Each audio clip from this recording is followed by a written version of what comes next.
You know, the best run companies, I notice, are ones that are not afraid of union drives, because they know that if they've got a cooperative workforce that feels it's got a stake in the company's success, that company will end up over the long term being more successful and more profitable. And so in terms of your specific question, the Employee Free Choice Act, I'm a huge supporter of, and I intend to sign it when I'm President of the United States of America.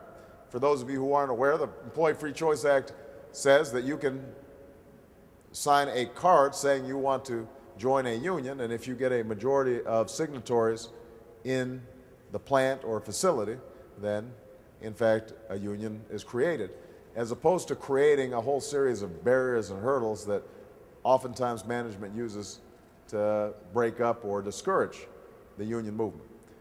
Now, the unions, I think, have to understand that companies are under fierce global competition. So one of the things that I think you're seeing in the union movement is a greater maturity and understanding that if the company doesn't make a profit, it doesn't matter what your contract says, they're going to shut down, right? So the union has to constantly be working with management to figure out, how do we make the company more profitable, how do we make it more efficient, how do we innovate, how do we incorporate new technologies.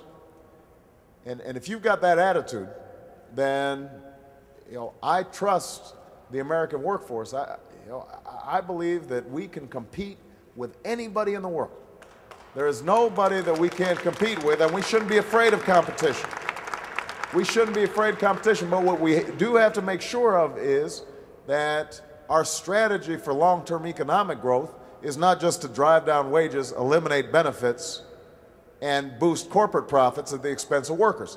That's not a recipe for long-term economic growth. Strategy for long-term economic growth is making sure that workers, alongside management, are continually adding value and getting more skills, getting better training, creating new innovative technologies.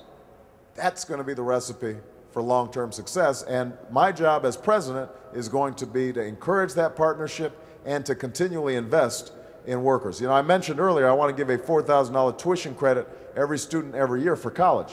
I don't want people to misunderstand me. I'm not just talking about four-year colleges. I'm talking about if it turns out that there's a new technology related to the wind industry where some of you need to be retrained, then you should be able to get that training, and the company should be able to count on the government providing some support for the retraining of those workers so that you're not out of a job.